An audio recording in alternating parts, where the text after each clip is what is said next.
Hello everyone, welcome to my channel, your place for manifestation, meditation, and yoga. Thank you so much for joining me. My name is Kelly, and today we're going to talk about how you can tap into your divine feminine energy. Before we dive in, please remember to hit that like button and click subscribe so you get notified every time I post a new video. So let's dive in by first discussing what is divine feminine energy. Well, first let's talk about what is feminine energy. Everyone is made up of both feminine and masculine energy. Most people resonate with one more than the other. But again, we all have both feminine and masculine qualities within us. Now, both the feminine energy and the masculine energy can be in a wounded energy, and they can both be in a divine energy or a healed and whole energy. Examples of divine feminine energy include the qualities of intuitiveness, sensuality, being strong but also soft, being able to receive, and then also to be supportive of those in their life. The divine feminine energy is an energy of beingness versus the masculine energy, which is an energy of doingness. So this energy of beingness is able to go with the flow. It's able to sit back and receive. It's able to let go and to trust in the divine plan and divine timing of everything. It is powerful, it is loving, it is caring, it is supportive. Think of like the ultimate mother energy, like that is divine feminine energy. The energy of the divine feminine is magnetic, it is creative, it is warm and loving. It is supportive of other women. Someone in their divine feminine is able to speak their truth with confidence and clarity, but also compassion. So those are some of the main qualities of divine feminine energy. Let's talk about wounded feminine energy. Wounded feminine energy has a desperateness to it, a neediness, a competitiveness with other women specifically. The wounded feminine energy is in a state of lack or scarcity versus that divine feminine energy being in a state of abundance and trust. The wounded feminine energy is often rigid, and someone in this energy feels like they have to try to control everything or it's not going to work out in the way that they want it to. Versus that divine feminine energy knows that they can let go, knows that they can trust in the divine timing and divine plan, like I mentioned before. The divine feminine is really in tune with her emotions and able to process them and release them in a healthy way and embody them, whereas the wounded feminine often will numb or suppress her emotions. So when you think of divine feminine energy, I want you to think of the moon energy. Like that is the feminine energy. It's this illuminating, supportive, kind of like watery energy, right? So you can always think of this like cool, calm energy when we think of divine feminine. So now I'm going to give you 8 tools that you can use to be more in your divine feminine energy. Tool number 1 is to open yourself up to receiving. Mothers and women in general often struggle with actually receiving. And as with everything, that starts with yourself. Do you give to yourself? Do you give yourself time and space to connect with yourself? Do you allow yourself to partake in activities that help you to feel nourished and cared for, mind, body, and soul? Do you allow yourself to receive support, whether that's emotional or physical or financial, from other people? I think we've gotten so in this state of wanting to be strong, independent women that now we're mostly in our masculine, right? We're not in the feminine energy. We're not in this state of receiving. We think we have to do it all on our own, and we don't. We're not meant to. So open yourself up to receiving.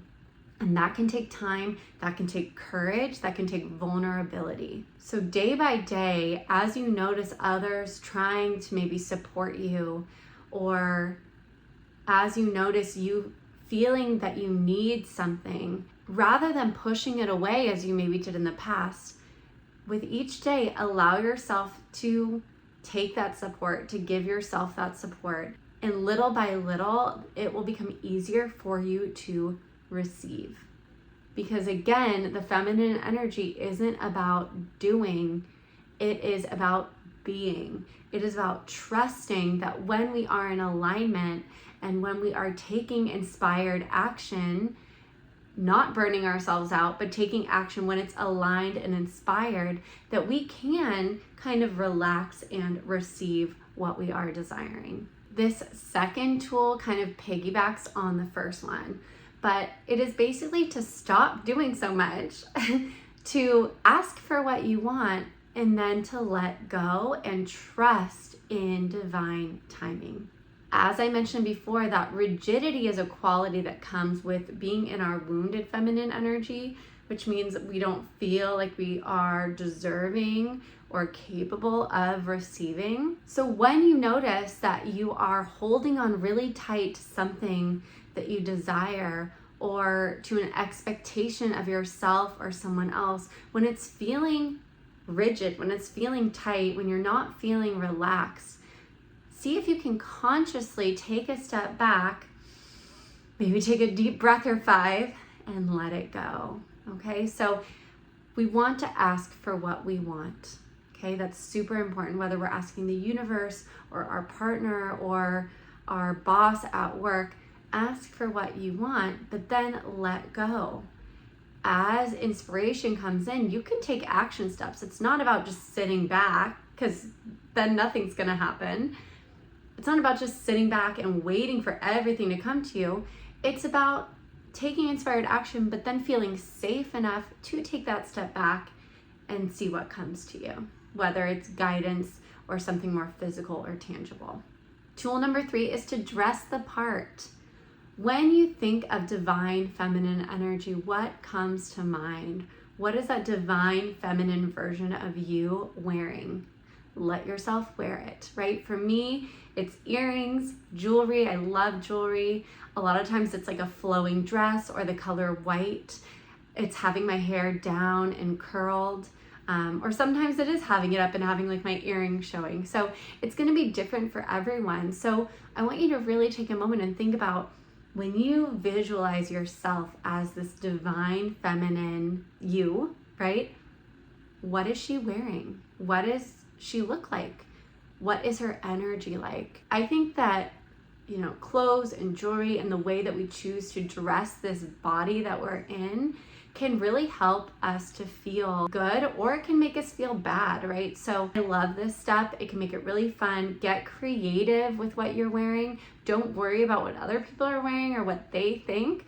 Just allow yourself to dress for your divine feminine self. Number 4 is kind of piggybacking on tool number 2, but it is to practice speaking your truth, right? Like I mentioned before, when we're desiring something, we do want to ask for it. So that is part of this one, but also this one is about standing up for yourself. A divine feminine woman isn't a pushover, okay? She speaks her truth. She stands up for herself and for others, and she does it with a voice that is strong, it is clear, it is direct, but it's also kind and compassionate. So just because you maybe have to have a hard conversation with someone doesn't mean that you're coming at it from an aggressive energy. It can be soft and loving and kind. And sometimes it has to be a little bit more direct than others, but that is being in your divine feminine energy. Tool number 5 is to activate your senses. Like I talked about before, being in your divine feminine energy is all about living life as a sensual experience. That includes sex, but it also includes just activating your senses. When you eat, are you having a sensual experience? Are you noticing the juiciness of the orange that you're eating, or the freshness of the tea that you're drinking? So are you giving yourself the most delicious experience of life that you can? And it doesn't mean that you have to have a lot of money to do this. It's all about utilizing your creativity, which is again another quality of the divine feminine energy.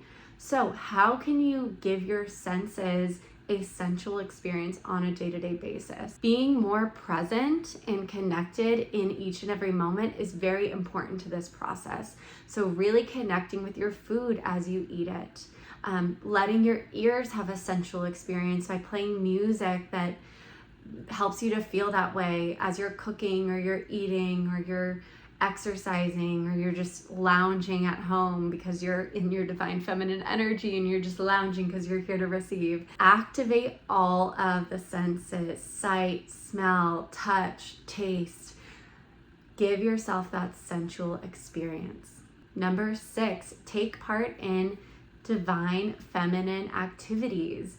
So the difference between feminine and masculine activities, specifically when this comes to mind, it's about being in more of that flow state, that juicy, sensual state. When I think of masculine activities, specifically like exercise, I think of, cardio intense workouts like spinning or HIIT training or running. Now, those aren't bad. I personally love doing all of those things. But if I'm trying to be more in my feminine energy, the types of activities that I'm going to want to do are things like dancing. And that can include just a little dance party at your house to a song. It can include doing yoga. Yin yoga is super relaxing and in that receiving state of energy. Vinyasa, where it's more creative. Going swimming in the ocean, going for a walk in nature. Other activities include doing anything that sparks your creativity, maybe painting or drawing or doing a pottery class, or anything literally that sparks your creativity. Cooking is going to be an activity that is going to bring you into your divine feminine energy. Tool number 7 is to take radical responsibility for your life. Check in with yourself and take responsibility for yourself. Where have you been allowing limiting beliefs to lead you in your life? How have you been allowing fear to lead you in your life? How have you been continuing to function from that masculine energy when that's not the energy that you want to be living your life from? Take responsibility for where you're at and move forward feeling empowered and knowing that you have so much control over what you do, what you choose to do, thoughts, words, and actions on a day-to-day basis. And when we can take that radical responsibility for our thoughts, our words, and our actions, for whether or not we are living the way that we say we want to live, so much power comes with that. So much change and transformation can come after we claim that radical responsibility for our life. Tool number 8, and perhaps one of my favorites, is to find a community of other women. Maybe this should be tool number 1. Honestly, it's so important that we surround ourselves with supportive, loving, compassionate women, with women who are like-minded, who maybe have some of the same hobbies that we do, who are wanting to grow like we want to grow. This is so important. So if you find that you're lacking a community of women in your life and you're really wanting to be in your divine feminine energy, I encourage you to put yourself in situations where you can create that community. That can be as simple as going on a meetup group in your city. It can mean signing up for some sort of a women-focused course online. It can mean going on a women's retreat. It can mean going on Bumble BFF and meeting a new girlfriend, right? So surround yourself with a community of women, and it is possible. I think sometimes, especially as adults, it can feel really hard to find new community, to connect with other people, because we are all so busy once we are in adulthood, right? But there are ways to do it, and sometimes it just takes harnessing that divine feminine creativity. I could go on and on about this, but that will be all for today. I will be posting some more smaller videos, just kind of breaking some of these steps apart in the near future, but I would love to know what you think. Which of these tools do you find really valuable for you in stepping into your divine feminine energy? And if you are looking to meet other like-minded women, I have my Bali retreat coming up at the end of September. It is a women's goddess retreat. We do yoga, we do meditation, we do goddess rituals to help you really step into your divine feminine energy, to connect with yourself and to get really clear on the life that you want to create for yourself moving forward. If that doesn't align, you can also check out my one-on-one Soul Spark coaching program. It's basically all about this, but doing a deep dive into you and what you're creating in your life. With that, please remember to hit like, hit subscribe. It really helps me to grow my channel and bring you more of this content. So thanks again for being here, and I hope to see you back here soon. Namaste.